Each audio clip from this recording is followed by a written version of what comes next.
Welcome along to episode 821 of the Milk Bar. Jason Forrest here with you as ever. Coming up on the show this week, we'll be having a natter with Scarlett Douglas as we talk about what people are looking for in their homes when they come to move.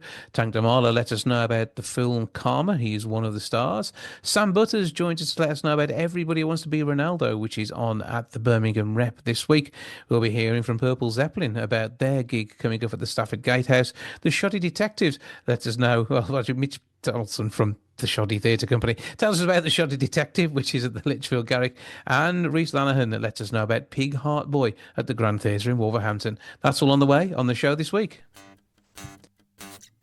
Welcome to the Milk Bar. Welcome to the Milk Bar. Welcome to the Milk Bar. Welcome to the Milk Bar. Welcome to the Milk Bar. Now, it seems that as a nation, we're starting to splash out on sustainability, spending 16k making our homes more energy efficient. Somebody who knows a thing or two about buying the right house is property expert and TV presenter Scarlett Douglas, who joins me now. Good afternoon. Hello, Jason. How's it going? All good here. I hope we find you well. Yes, I'm very good, thank you. I'm looking forward to talking about this topic because it's one that we don't really discuss enough. And I think if we did, a lot of people wouldn't make so many costly mistakes. So yeah, it is about trying to get it right, get the balance right between what you want is sustainable, but equally not paying over the top for it as well. Exactly. So basically, Hive have recently done some new research, and it states that a lot of people are overlooking how energy efficient or sustainable a property is. So 75% of people will be wowed by the curb appeal and don't actually think about how well that property is going to work for them when it comes to energy and saving money, whether it's monthly, in the long run, in the interim. It's really important that we start thinking about these things. Absolutely. I mean, because when you are looking at your home, one of the big things is the energy efficiency of the walls. What they're letting through is a double glazing good. It might be beautifully clad on the outside, but is that keeping heat in, or is it actually getting damp and moving heat out? Exactly. And do you know what's really interesting is 35% of people don't actually even ask to see the EPC report. And I think it's so important to ask that. That's like top of my list of one of the things to do because this is going to tell you a lot about the property. Like you said, where is the heat escaping from?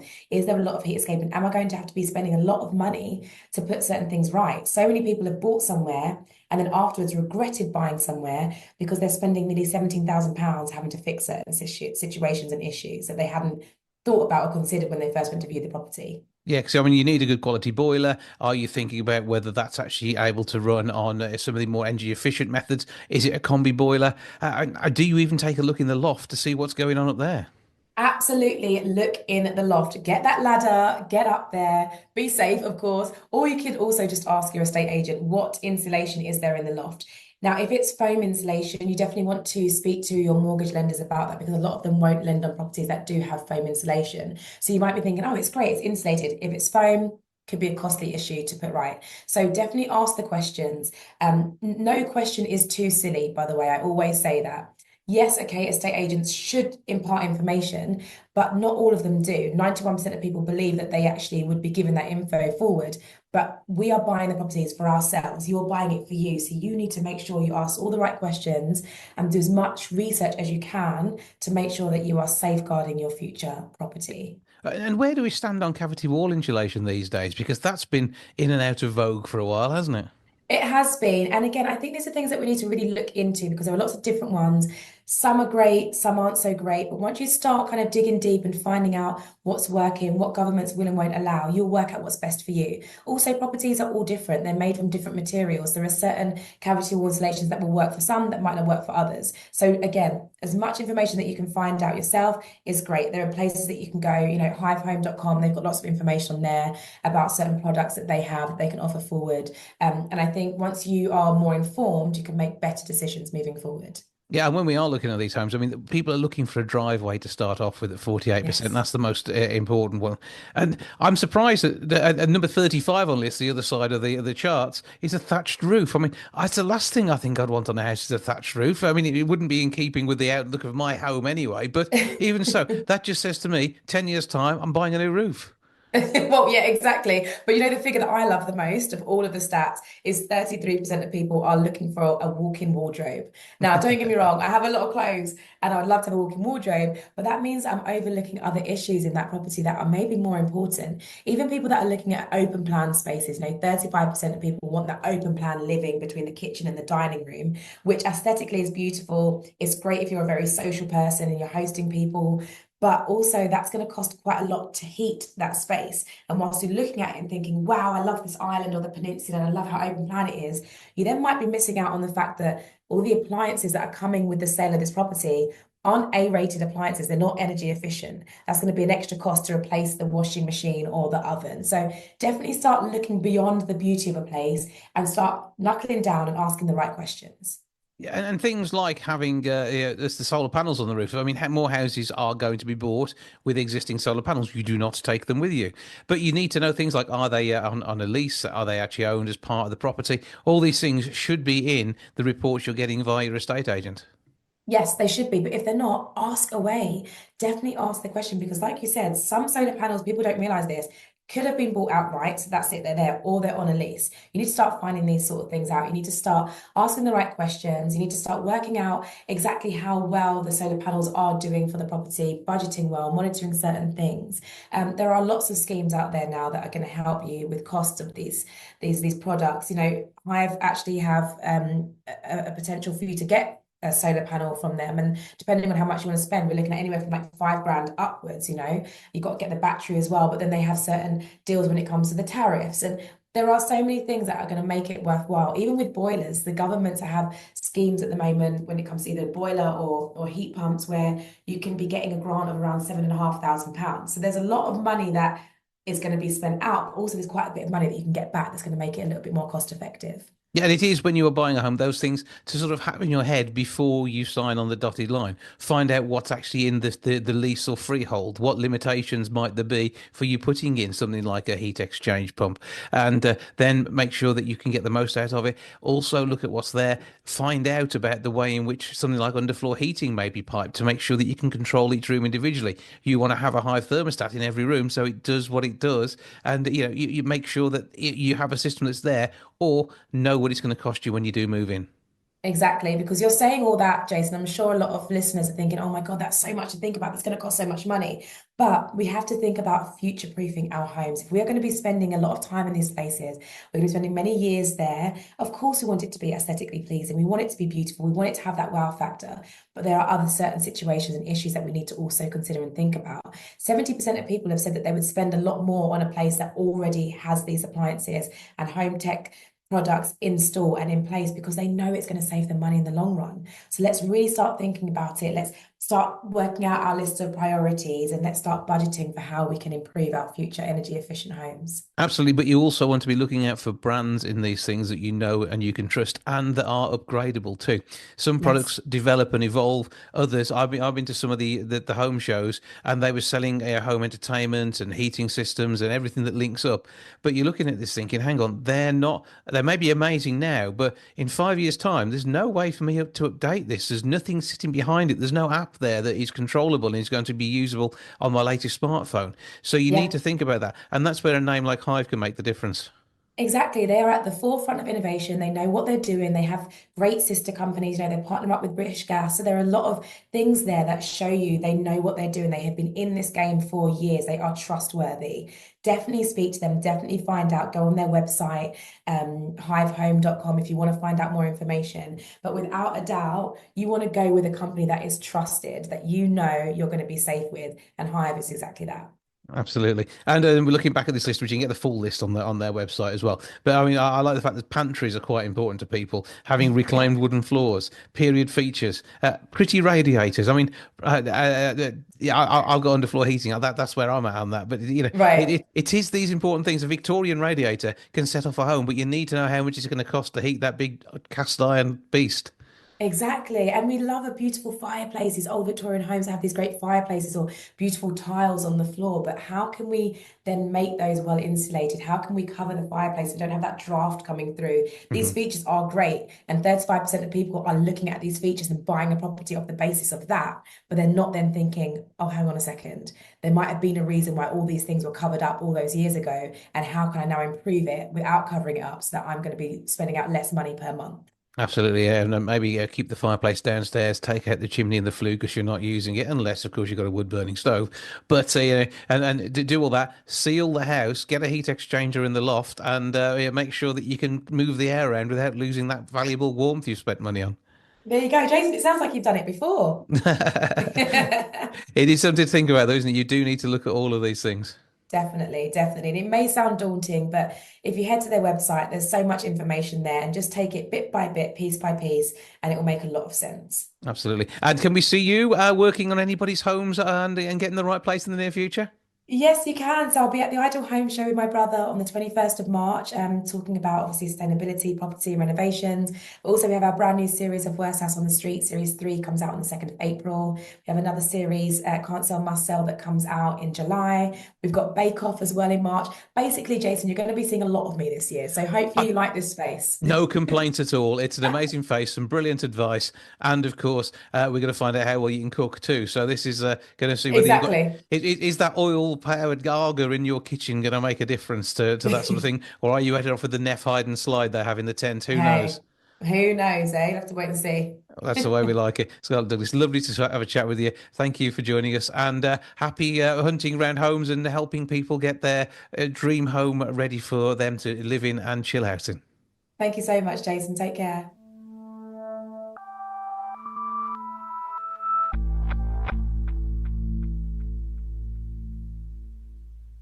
Pig Heart Boy is at Wolverhampton's Grand Theatre from the 8th through to the 12th of April, following Cameron, who's 13 and he wants to be normal. However, is a pig heart that works better than a human one that doesn't? Somebody who's one of the understudies in the show on stage and telling us more about what they have going on is Reese Lanahan, who joins me now.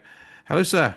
Hello, hello, Jason. How are we? I'm good. I hope we find you well. Yeah, I'm perfectly fine. Just enjoying the beginning of this tour. Looking Well, forward to Wolverhampton as well. it's going to be good. I mean, you're an actor, director, producer, drama facilitator, video production facilitator, public speaker, and DJ.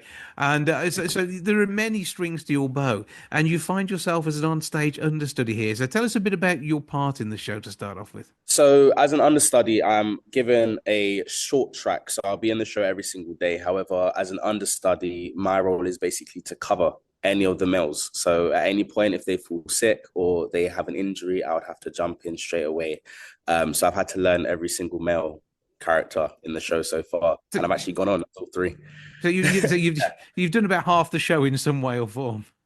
Yeah, literally, I've already gone on as every character so far, so I've already completed the hardest part of my job, I would say. Well, I mean that in itself, I mean, it's testament to the work that understudies do, and it's a vitally important part of theatre. Yeah, whether it be planned holidays or unexpected injuries, you Yeah, never know what you're going to get next.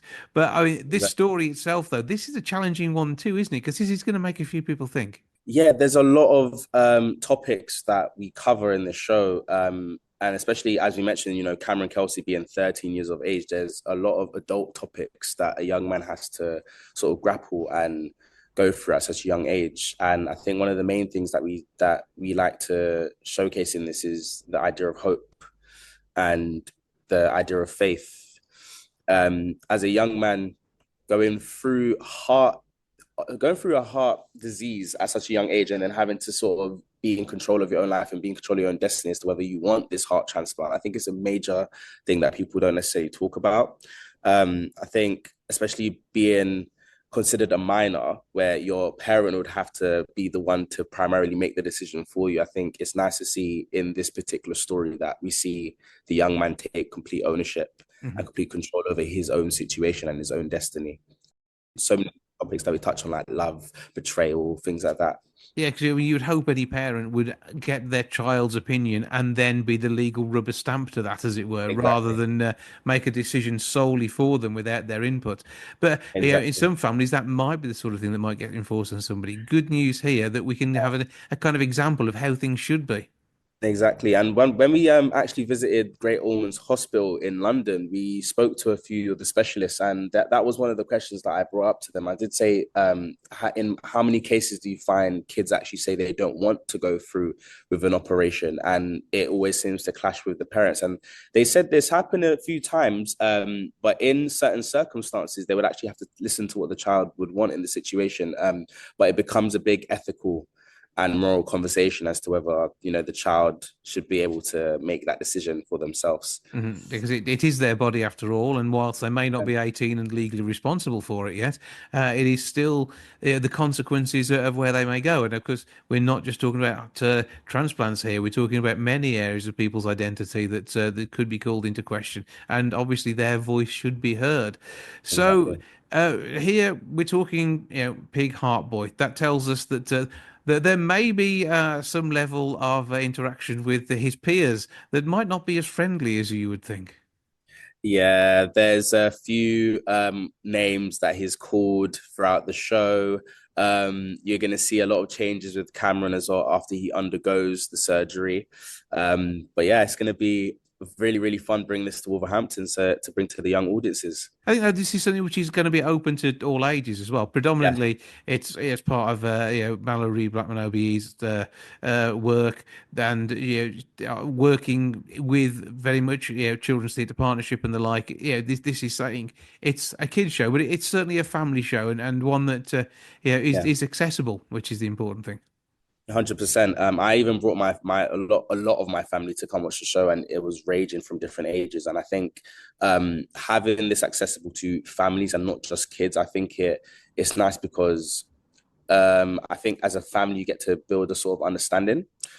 And I think especially touching on certain family topics as well of love and faith and togetherness, I feel like it's really nice to especially portray a black family on stage as well. That's something that hasn't really been explored a lot, and we've got a lot of different characters in this, and a lot of black successful characters in this as well, from their dad being a high quality engineer to the Professor Bryce being a doctor that traveled the world. Like, we've made a lot of decisions that I feel like a lot of ethnic minority groups as well be able to resonate with as well. And I think it's nice as well to bring this on tour around the UK, because we get to show kids other walks of life. And I think it's nice that they get to step into this world. Another thing is we also take them back to the 90s. That was another thing that a lot of kids might not necessarily know about: the music that was brought about these times, the dances, just the influence. And I think it's nice to sort of educate them on what was happening around that era as well. Yeah, and whilst quite enlightened, not as enlightened as we would like them to have been as well, which I think Yeah, is part of the problem. I lived through it, so I know. I saw some, yeah, you see and hear things which just don't add up to your own set of values. An amazing show. And again, this is going to sort of hopefully bring home to audiences some real heart-rending moments. And you give them this a spoiler that the Cameron gets the heart. It wouldn't be much of a story if he didn't. But it is good to know that this is out there, and whether it's school groups that are coming or whether it's family groups, we've got a good opportunity to get people along. And with 10:30 performances on the Wednesday, 2:30 as well. We've got matinees, so Wednesday, Thursday, and I've got those. And Saturday you've got another matinee performance. It's again accessible times for whatever group happens to be coming to see the show. yeah, 100%. And I think some of the most funnest audience we've ever had has definitely been schools, because we have a lot of interaction with audiences as well, which I think is really, really important. There's times where you might have kids that have never experienced theatre in their entire life, and I think bringing professional standard theatre to them, local to them as well, I think is really important, because we never know what we can do. We can always inspire and ignite the spark and the flame into kids, and I think that's what it's all about. Well, it's an hour and 50 minutes, so there is a 20-minute interval. 7 p.m. evening shows at 10:30 and 2:30 on the Wednesday and the Thursday. And then check out the full range of shows, including that Saturday matinee at grandtheatre.co.uk. Recommended for 9 plus. Thought-provoking and something that they will be able to approach and understand. And they may even be aware of the BAFTA award-winning TV series. And this, I think, is another great way of introducing people to theatre with something that may be familiar, but seeing a story told in a very different way. Definitely, 100%. I would definitely agree with that. Get yourself along there. Once again, grandtheatre.co.uk to grab your tickets and check the details out. 01902 429212 is the box office number.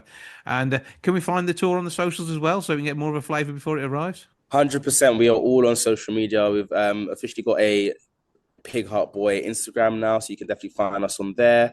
And yeah, we'll have fun. Showing it to Wolverhampton. Yeah, well, no doubt we'll see you all over the socials as well. Reese Lanahan, we are looking for there. Thank you, sir, for joining us. Have a brilliant time. Break a leg on the road, and we'll have a wonderful show in Wolverhampton this April. Cheers. Thank you.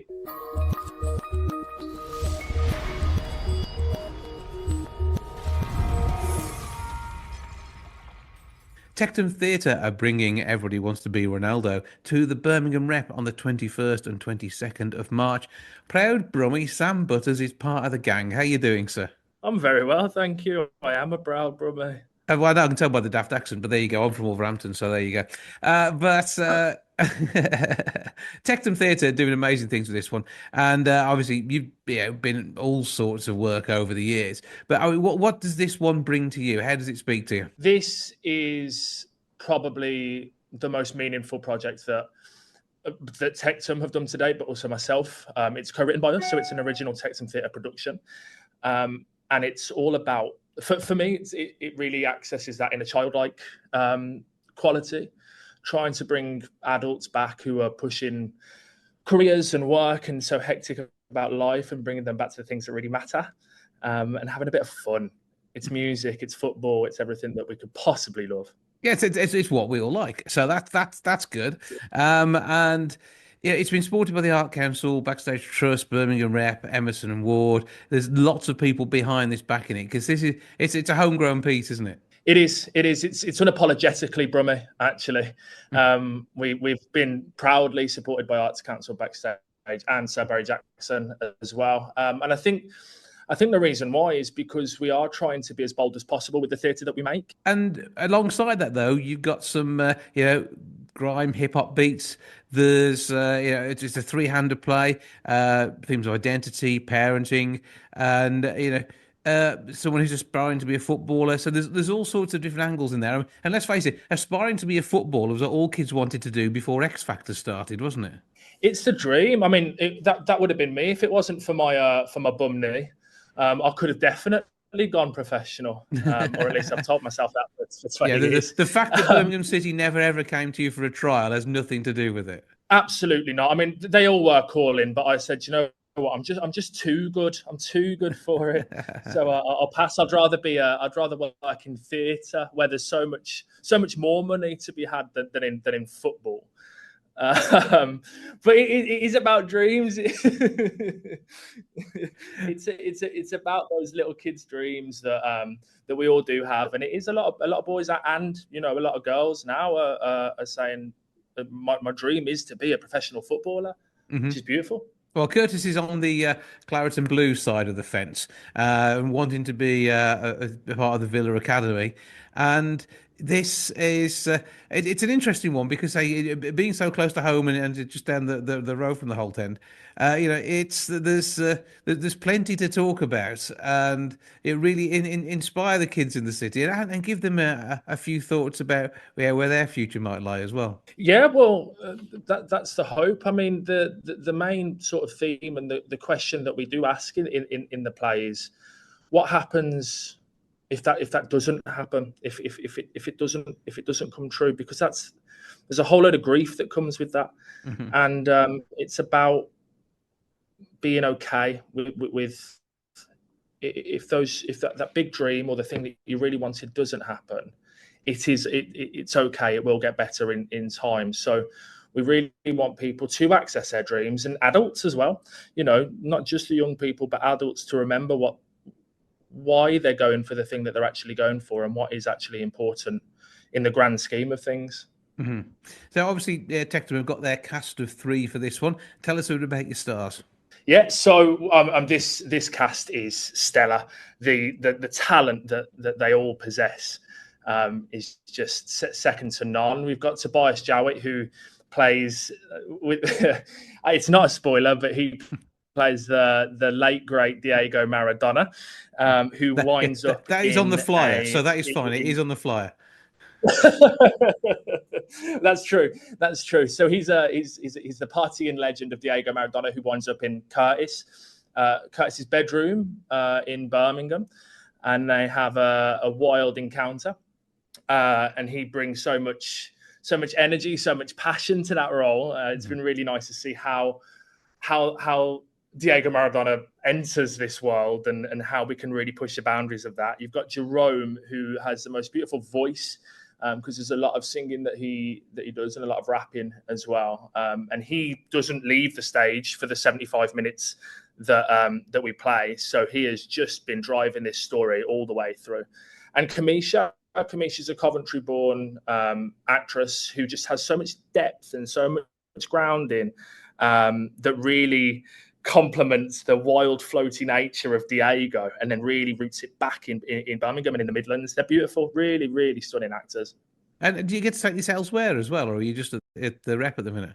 We're just at the rep at the moment, but our plan is that as it's the World Cup next year, we are planning a longer, more extended run to complement and align with the World Cup when Football Fever's really, really kicking off in town. I've given a bit of a taster so far, but it is one. It's a taster, it's a flavour. Yeah, but you want to be there early. You want to be an early adopter on this, don't you? That's how it is.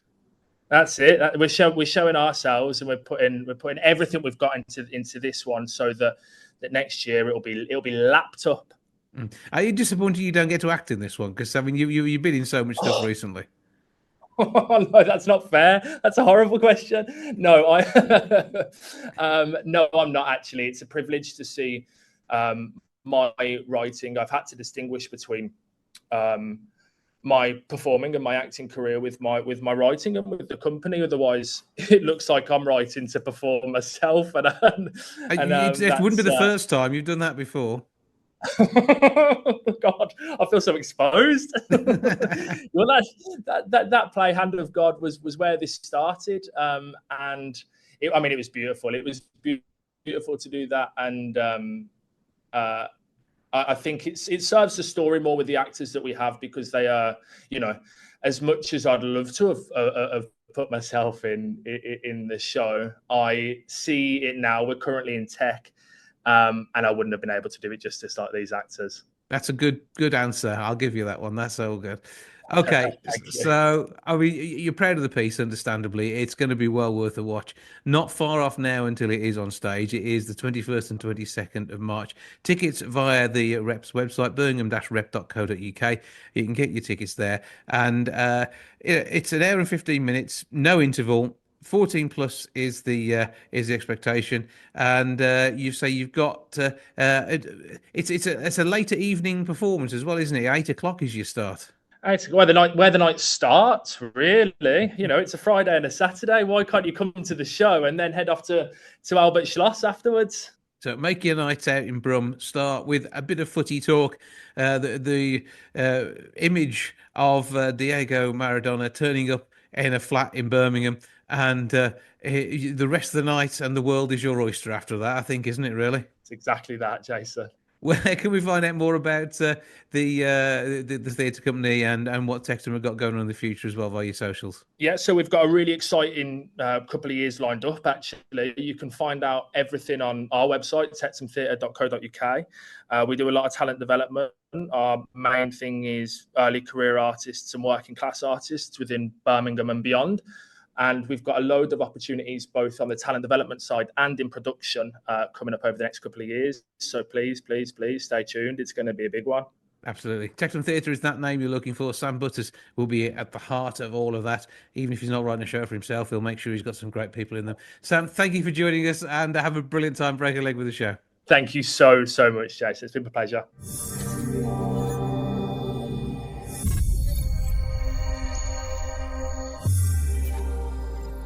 Now, Karma is out in cinemas. It's been getting brilliant reviews, and it's a chance to tell a gritty story, but one that's got a very human element too. To tell us more about his part in the show, I'm joined now by Tank Damala. Good afternoon. Hello, good afternoon. So, first of all, Karma has been very well received. Give us a bit of the background to the story itself. Well, story is of a soldier who actually lose his wife and just try to find out how that all happened and what caused his my character's wife actually put her in that situation. So that's all kind of a revenge and love story. But it's billed as explosive, sexy, and violent. So it's got something for every sort of action movie fan. But it's to say, it's also that human element too. Looking at trust, betrayal, vengeance, and this is something which it must be great fun as an actor to explore in a movie. Yeah, it was quite hard. The story was just mainly between two or three characters. So it was quite hard to portray all kind of emotions within one film. There was revenge, and there was a bit of sadness, a lot of guilt and action, and of course everything you get to see in the film. It was a great experience. So where did you film it? We filmed in North London, Northwest, in a few locations around North London. This is a sort of a homecoming to start off with, but not one that is expected in with the sudden passing of your character's wife. Right. And how did you explore that side of things? And the sense of grief and loss must have been difficult to bring to the screen. Yeah, it was quite hard to connect because obviously, nothing similar has happened in my life. So I had to go through a bit of psychological treatment and thinking of a character. What if?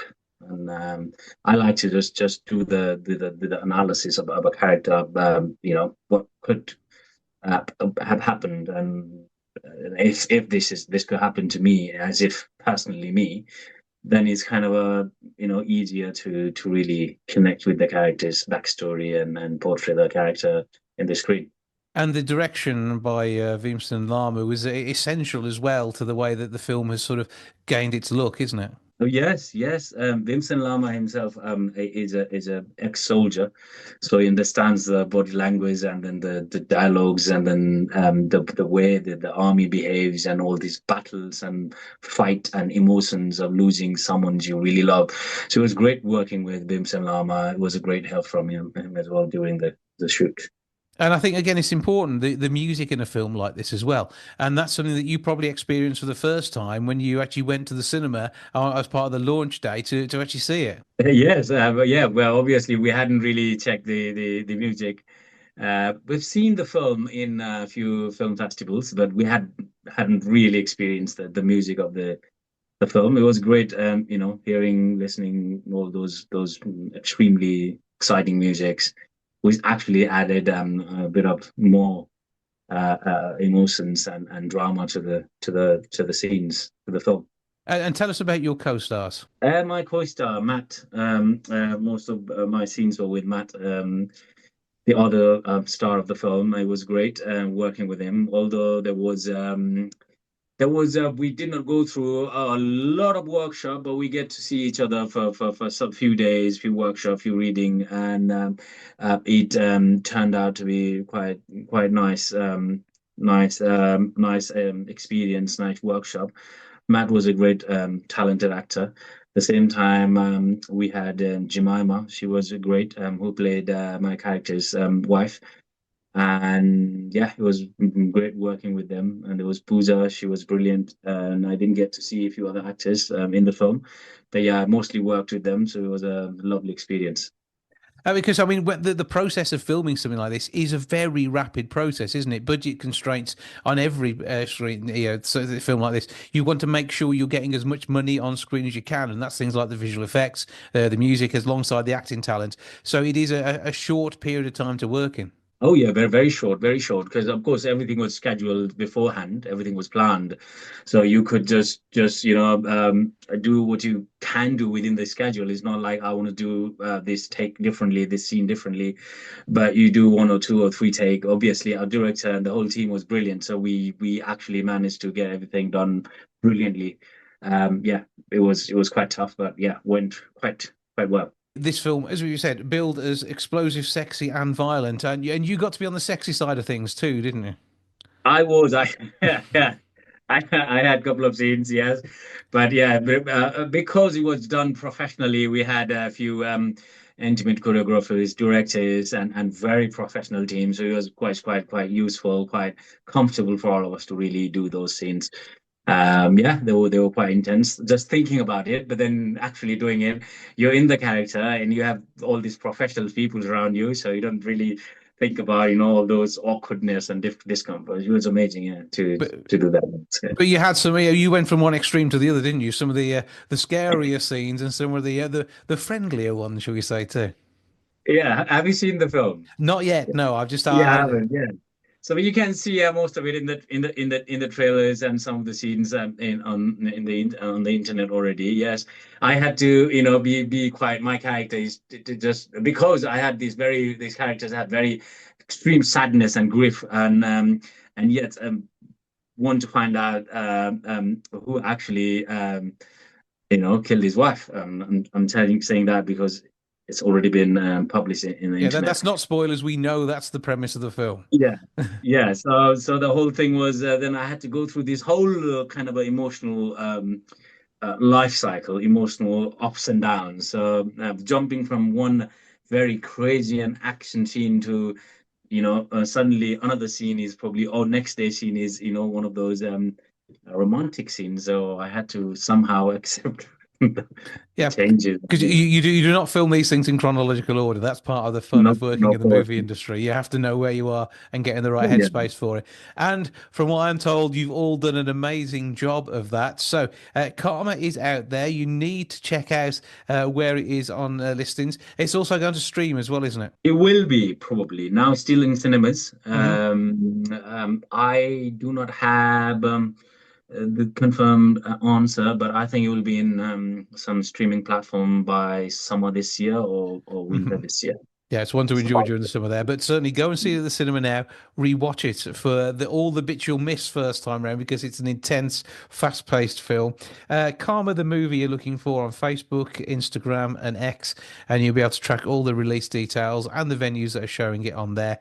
But I mean, what's your one takeaway from this film? What is it that you think is going to stay with you towards your next acting work from what you've done here?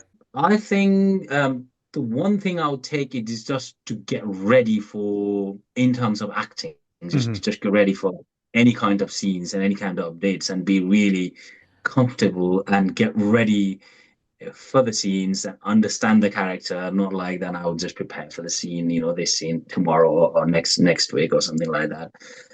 Yeah, I learned a lot, especially from the emotional side of the character. So I think it would be really useful for me to improvise or work on the next film if I ever do anything. Yeah, and of So, course the prep work included the gym time as well, which is always important too. Uh, oh yeah, same time. absolutely. When you're But, playing the sort of hero that you've got here, you need to make sure that you're uh, in the right shape. yeah, I'm working on something exciting again that might need a lot of physical fitness and skills as well. So, I think physical part is quite easy part unless there's something that you have to extremely kind of lose your weight and or put in your weight to times wherever you have times to a bit difficult, but just to get fit and to comfortable with those action scenes are quite fun. Same time you also manage to get fit as well. Absolutely, it's good for you. It works, and it's yeah, all goes towards the production process. So, where do we find you on the socials? You find me on Insta Tank the Mala.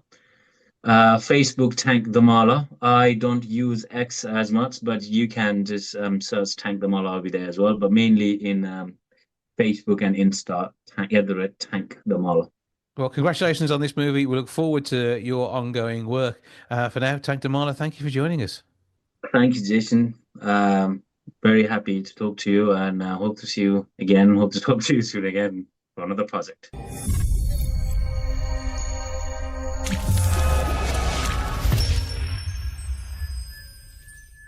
The Shoddy Detective and the Art of Deception is making its way around the country. It's got a couple of stop-offs in the Midlands, but the closest one to us is Lichfield on the 27th of May. Creative Director Mitch Donaldson is here to tell me more of this intriguing world. How are you, sir? I'm very well, thank you. How are you? Thanks for having me on. Oh, good to be here, and I'm intrigued. What on earth is happening? Because the whole concept of a shoddy detective is one which it sounds like a bit of fun. Well, absolutely, and I mean it's kind of like Ron Sealed is what it says on the tin. It is a shoddy detective, and the whole show is set in a manor home where a priceless painting goes missing, and of course it's down to a bumbling detective to help solve the case, and of course you can't do it alone, so he's forced to enlist the help of an old nemesis, and the pair must interrogate the many characterful suspects that reside in the manor. This has been wowing audiences, though. I mean, 2018 is when this first was produced, and it was your first show. Yet this is now your first big tour of this size, isn't Yes, it's sort of I'd say a tale of an underdog sort of story. it? It's one thing I'm quite proud of. The show was set up in 2018. It was a final graduation piece when we were drama school, and I mean, I don't want to say it, but we had all mentally checked out when we were creating it. We sort of just wanted to go out with a bang, do something we enjoy, and I absolutely love the British classics. You know, you think of like The Only Fools and Horses, Tommy Cooper, Laurel and Hardy, Keeping Up with the Appearances. Like you think of them, you name it. You know, we've been inspired by them, and we created this show, and it just seemed to be a hit with the audiences, and we were awarded funding to take further. So we took it to the Camden Fringe, and that sold out. And obviously, lockdown hit, unfortunately. So we sort of, developed our branding and whatnot. We took it to the New Normal Festival, and that sold out. We were able to get some more funding, take it to the Edinburgh Fringe. That sold out the majority of its run. And then we had a little small UK tour, and I think it was about 18 different shows, and I think 90% sold out of there. And we've just built on that, really. I think it's just something that people can sort of relate to, people can enjoy. It's a show you come in, you sit down, you switch off, and you just, have a laugh for a couple of hours, because I think there's a lot of shoddiness going on in the world. I think people deserve to have that a bit of respite from them, a time to just enjoy themselves. And put a smile on your face, have a giggle, and away you go with the show. Yeah, and I mean, this all starts for you at the end of April and runs through to the first week of July. So this is an absolutely manic tour. You're stopping off in Yeah. some venues for 2 to 3 days, depending on availability. In the case of Lichfield, we have you just for the one night. And this, though, I think, with the rest of the team, because this is about creativity in itself, isn't it? This is not run-of-the-mill theatre. No, it's like I was saying before, it's been a big sort of team effort.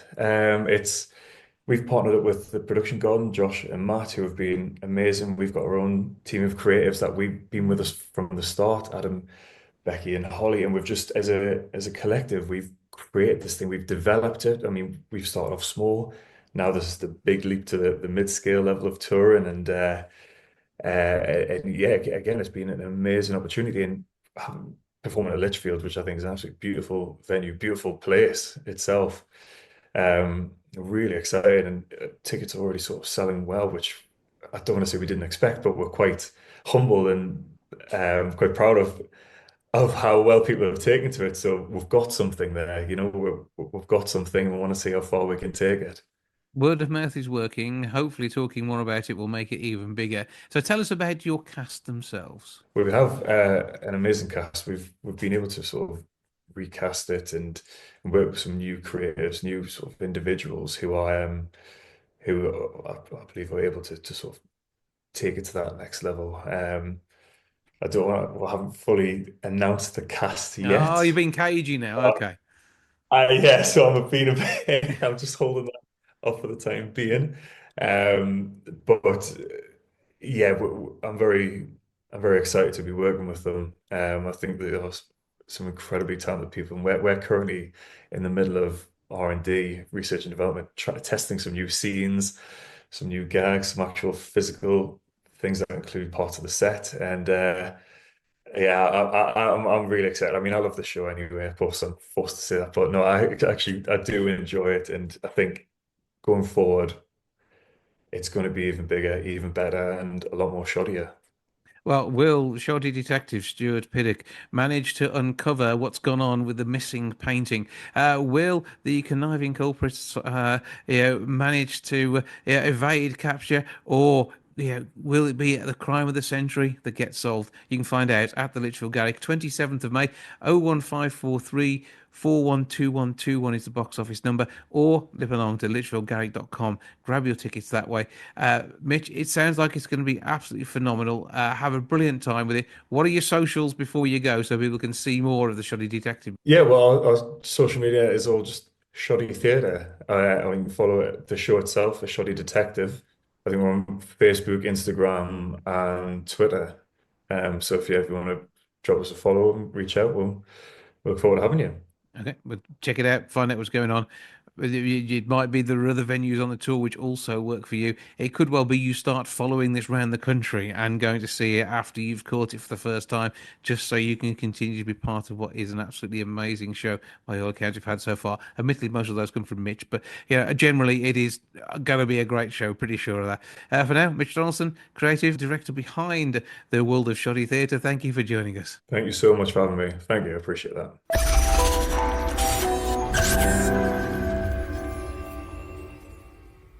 Saturday, the 29th of March, brings the music of Led Zeppelin to life at the Stafford Gatehouse Theatre. Purple Zeppelin are behind that, and the man on bass is Mike Harlow, who joins me now. Hello, sir. Hello, Jason. How are you? I'm good. I trust we're finding you well and absolutely loving the music, of course. Oh, brilliant.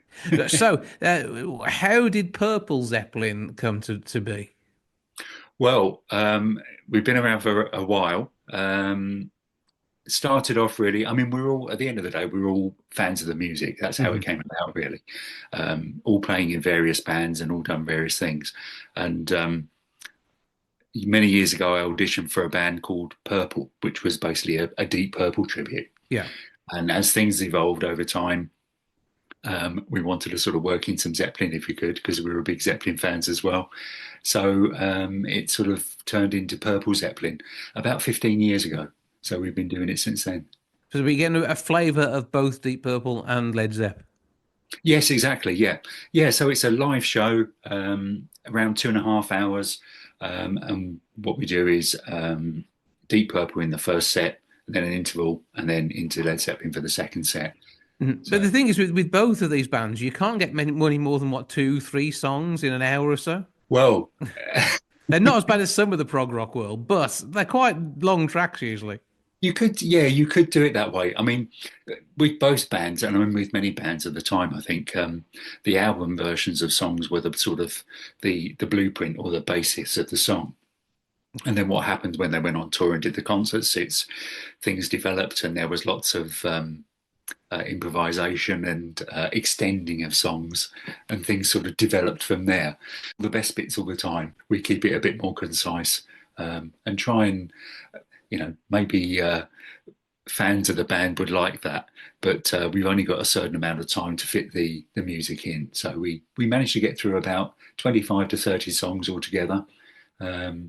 Some in their entirety, some with links, and sort of we put little medleys together. So we try and sort of mix it up that way. And have you had the opportunity to meet surviving members of both of these bands? Not meet them. No, I haven't.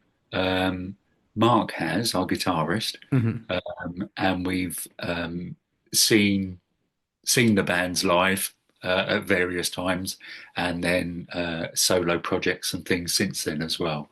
So, I mean, we do this because we're fans of the music, basically. That's what drives. By fans for the fans, and I think we don't obviously get to hear these bands play live to this day. Exactly. Mr. Plant, I know he's out on the road quite regularly, but even then, it's not the sort of show that you'll be able to bring here. No, I mean, I saw him with Susie Diane a couple of years ago, and I mean, there wasn't a Zeppelin song, at all, but I was certainly not disappointed. It was a fantastic show, and the band is brilliant. So he, things have developed, and he's taken that path, and good on him. It's fantastic. Yeah, so it has changed. I mean, we never see Zeppelin again live. Deep Purple were touring last year. Hmm. They did a big world tour last year. I don't know if there's any more coming up, but they were certainly still touring. But it's a different band, obviously, now than it was, well, whichever version of Deep Purple you're looking Yes. at, really. There's been shades of purple over the years, hasn't there? There certainly has, yes. Different lineups, certainly. They've had a lot of different lineups, but each, bringing something different. And, certain people may prefer the Mark II purple, perhaps, which is, I suppose, the classic purple, I suppose you'd say. A lot of people are Mark III and Mark IV purple fans. So, it's just, it depends. Each of their own, but there are classic Yeah. songs throughout the catalogues of both of these bands. And as you Yes. say, with the best bits all the time, you'll be able to work in favourites for absolutely everyone, and it bring an atmosphere as well. I think that's what it's going to be about. I mean, in the main auditorium at the Stafford Gatehouse, this is a big venue, and you are filling it. The tickets are selling fast, so it's one to get in there and get involved and really enjoy the show, isn't it? It is, yeah. We've been to the Gatehouse before a couple of times, and yeah, it's a lovely venue.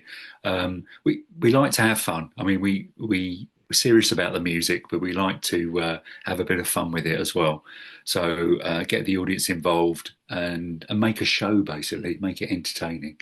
So hopefully they'll hear their favourites. There's a core of songs that stay within the show all the time because people would, I'm sure they'd expect to hear Smoke on the Water, Black Knight, things like that, Yeah, absolutely a given. It must happen.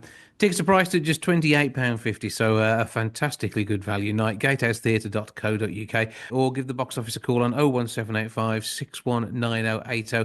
You can get your tickets for Saturday the 29th of March. 7:30 is when it all happens. Purple Zeppelin is the title you're looking for. A purple hue with a picture of a Zeppelin on the page for you to be able to spot it on the Gatehouse Theatre's website. But with the show, what I've got to ask, which is your favourite half, the first or the second? Oh, there we go. Well, I love both bands. However, probably Zeppelin. I suppose there's more light and shade with Zeppelin. I was hoping you were going to say that, to be fair. And I was Keeping it I local. was quite obsessed from a age with Zeppelin.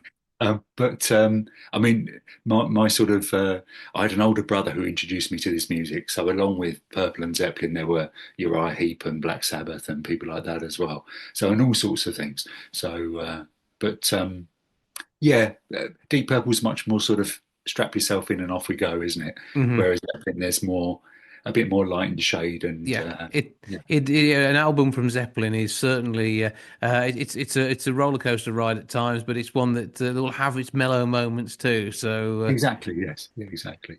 An interesting selection of songs. Okay, so we've decided you love Zeppelin more than Purple, whatever happens, even though you'll play bass wonderfully in both. To pick us your favourite Deep Purple song, then based on that. So we'll mix it up a little. Oh wow, okay. I suppose my introduction was in rock. Always loved Fly to the Rat. I mean, you could pick any track from there, really, couldn't you? Child in Time, Fly to the Rat. I love playing. I think we've done it probably at every gig. Is Highway Star from Machine Head. So always love playing that. And I think that's one of the ones where people are always looking out. Can the guitarist play the guitar solo? That type of thing. So and I think. The audience can see, well, yes, he can. So they can relax then and enjoy it. That's the way. We like a test for the guitarist. Exactly. And anyone who's on the lead, give them some grief. I mean, bass, you just get to be the mainstay and make the whole thing sound right, don't you? We'd be lost without you. But most of the time, you don't realise the magic you're creating. Yeah, it's we get that on, sort of fairly on in the show, and it's always great to play. I enjoy that one. Yep. Worth a little listen. You're going to enjoy yourself down for Purple Zeppelin at the Stafford Gatehouse, Saturday the 29th of March, gatehousetheatre.co.uk. Grab your tickets that way. For now, Mike Harlow, bass player from Purple Zeppelin, thank you for joining us. Thanks very much, Jason. Pleasure. Thanks for having me on.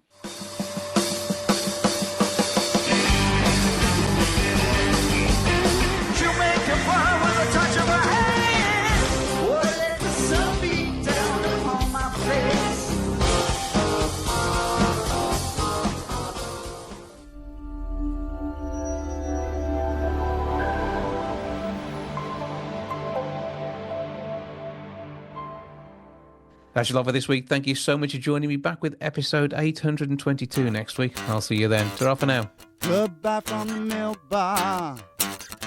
Goodbye from the milk bar. Goodbye from the milk bar.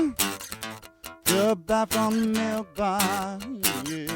Goodbye from the milk bar. Yeah.